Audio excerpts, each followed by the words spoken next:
Brazilian football ആരാധകർ ഒരിക്കലും മറക്കാനാവാത്ത തരത്തിലുള്ള ഒരു രാത്രിയാണ് കഴിഞ്ഞ ദിവസം സീരി എ ലീഗിൽ അരങ്ങേറിയത്. 16 വർഷത്തെ തൻ്റെ പ്രൊഫഷണൽ കരിയറിലെ ഏറ്റവും കനത്ത തോൽവി വഴങ്ങിയതിന് പിന്നാലെ സൂപ്പർ താരം നെയ്മർ പൊട്ടിക്കരഞ്ഞ് ഗ്രൗണ്ട് വിട്ടിരിക്കുകയാണ്.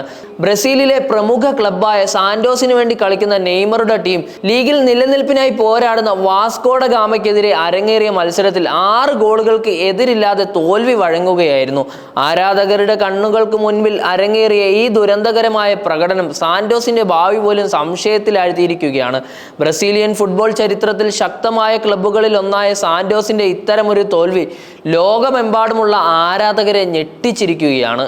മത്സരത്തിൽ ആദ്യ വിസിൽ മുഴങ്ങുന്ന നിമിഷം മുതൽ തന്നെ സാന്റോസ് പ്രതിരോധത്തിന്റെ പിടിവിട്ടുകൊണ്ടായിരുന്നു. വാസ്കോ ഡ ഗാമയുടെ യുവതാരങ്ങൾ വേഗവും ചുരുക്ക പാസുകളും ഉപയോഗിച്ച് മുന്നേറ്റം നടത്തിയപ്പോൾ സാന്റോസിന്റെ പ്രതിരോധം പൊളിഞ്ഞു വീഴുകയായിരുന്നു.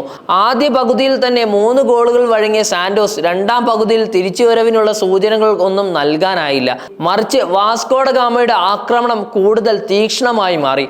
അവസാന വിസിൽ മുഴങ്ങുമ്പോഴേക്കും 6-0 എന്ന നിലയിൽ വാസ്കോ ഡ ഗാമയോട് നിസ്സഹായ പരാജയം സമ്മതിച്ചിരിക്കുകയാണ് സാന്റോസ്. ബ്രസീലിയൻ ലീഗിൽ ഇത്തരം തോൽവികൾ അപൂർവമല്ലെങ്കിലും നെയ്മറിന്റെ നേതൃത്വത്തിലുള്ള സാന്റോസിന് ഇത്രയും വലിയ തോൽവി വഴങ്ങേണ്ടി വരുമെന്ന് ആരും പ്രതീക്ഷിച്ചിട്ടുണ്ടായിരുന്നില്ല.